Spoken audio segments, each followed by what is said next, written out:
Korea so I could be right over there. Well, what could the U.S. offer him at this point? well, we have sanctions.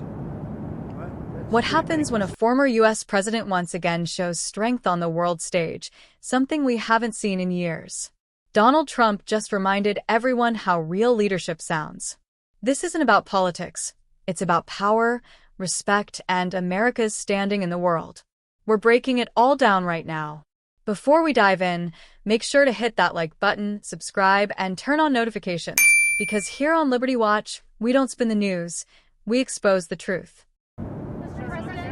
President, you talked about North Korea on your way here. Have you heard anything back from I Kim haven't Jong-un? mentioned it. I haven't said anything, but I'd love to meet with him if he'd like to meet. I got along great with Kim Jong-un. I liked him. He liked me. If he wants to meet, I'll be in South Korea. Would you extend your trip in order to try to meet Say it. Kim? Would you extend your trip in Asia in order to meet with him? Well, I hadn't thought of it, but I think the answer would be yeah, I would do that, sure. Well, and if when you do, It's our last stop, when so it's pretty easy to do. Yeah, I would do that. when you do meet with him, sir, With Kim Jong-un? yes, what does the U.S. have Well, to I offer didn't say I him? was meeting with him, but if he'd like to meet him around, I'll be in South Korea so I could be right over there. Well, What could the U.S. offer him at this point? well, we have sanctions. That's pretty big to start off with. I would say that's about as big as you get. Anything as like an inducement to do I a don't deal? know. I just had a good relationship with him. I would love to see him if he wants to, if he even gets this message. We haven't mentioned anything, but he knows I'm going over there.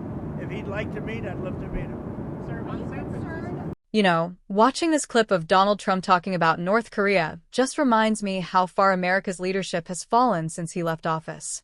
When Trump says, "I got along great with Kim Jong-un," the media loves to twist that into something negative. But let's be honest, peace through strength works. The man had North Korea quiet. No missile tests, no threats, no nuclear brinkmanship.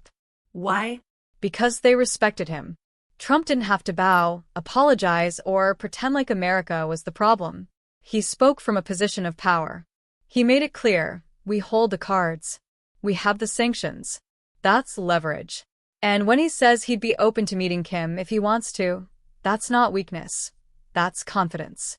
That's a leader who knows that diplomacy doesn't mean surrender. It means dealing from a position of strength. Compare that to what we've seen in recent years. The current administration can't even get our allies to take us seriously, let alone our adversaries. China is more aggressive. Iran is threatening U.S. troops. Russia's running wild. North Korea's firing off missiles again. You tell me, who had the world under control? It wasn't the folks in charge now. Trump's foreign policy worked because it was simple and effective. America first, peace through strength, no nonsense. He wasn't afraid to talk to anyone, but he always did it on our terms. That's leadership. That's the kind of clarity this country's been missing. And here's what really stood out to me. Trump didn't announce this as some staged diplomatic photo op. He just said, if he wants to meet, I'll be there. That's direct. That's how a real negotiator talks. No fake theatrics. No political pandering. Just straight talk from a man who's been there and done it. You could tell in that exchange, he still commands respect globally. Kim Jong-un knows it. World leaders know it. Even the mainstream media knows it, though they'll never admit it. What we're seeing here isn't nostalgia. It's a reminder of what strong, decisive American leadership really looks like. The fact that Trump is still willing to engage, still talking about solutions, tells me he hasn't stopped caring about this country's global position. That's something the left can't stand, because every time Trump speaks, he reminds the world of what competence and authority sound like. And let's be honest, folks, love him or hate him, nobody else since Reagan has had this kind of command over international affairs. It's no wonder world leaders feared crossing America when Trump was in the Oval Office. So as I watch this clip, I can't help but think, imagine what the world would look like right now if we had 4 more years of this kind of leadership. America wouldn't be getting pushed around. We'd be setting the agenda again, not reacting to everyone else's. If you agree that America deserves strength, stability, and leadership that actually puts our country first, make sure to hit that like button right now. Subscribe to Liberty Watch for more honest, patriotic takes on the issues that matter most.